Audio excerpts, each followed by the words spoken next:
Mr. Sternberg, I thank you for once again testifying before our committee. Given your career working with the wastewater infrastructure, I'm sure you're familiar with unfunded federal mandates, specifically those communities facing expensive Clean Water Act compliance requirements related to stormwater and wastewater projects. In my home state of Nebraska, the city of Omaha was hit with a $2 billion unfunded federal mandate from the EPA to update its combined sewer overflow system. I was pleased to see my Water Infrastructure Flexibility Act included as Section 5006 in the bill before us, and I thank you, Mr. Chairman, for that. The purpose of this section is to allow communities facing expensive stormwater and wastewater infrastructure updates to have greater flexibility to achieve compliance under the Clean Water Act. Mr. Sternberg, can you please discuss your experiences with communities that are forced to comply with expensive federal mandates? And will this section of the bill help alleviate some of the financial and structural burdens these communities are facing? Thank you, Senator. My experience in Arkansas, there's about 700 community water systems, and then we have about 350-some wastewater systems.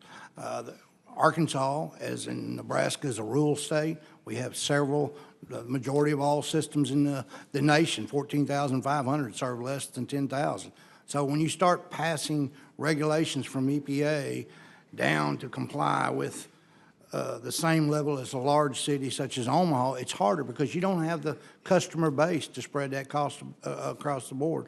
It's very hard and financially on the system, the customers of the system, but it's got to be paid for some way or another. That's why a grant loan ratio, that's why we think also it needs to be more technical assistance put in for circuit riders. That's what we do. We go out there and work with these small systems and larger systems with our equipment. We do the I&I studies on their collection system. There's no need in building a brand new plant if you can fix the I&I.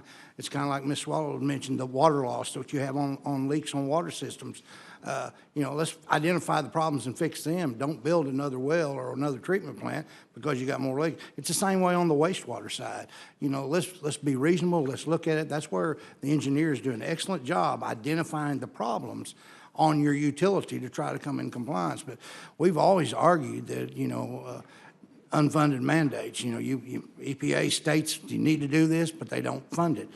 We've had the same problem on the EPA on our technical assistance funding. You know, back in 2012, it was put out through EPA that it has to go, no more earmarks. So in 2012, they had to go out and go through the process of bidding out all the technical assistance. Well, there was several different pieces of legislation that was introduced to make EPA streamline and do it with the utilities that's deemed the most benefit with a nonprofit, whatever nonprofit is most beneficial to them. They haven't done that.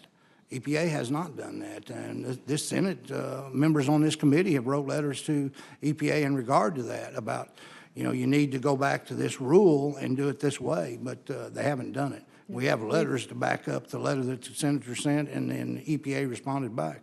We've seen a huge increase on these bills to the people in the city of Omaha, so I'm hopeful that the flexibility provided in this bill is going to help alleviate some of that hardship they're facing. Thank you. Thank you. Thank you, Senator.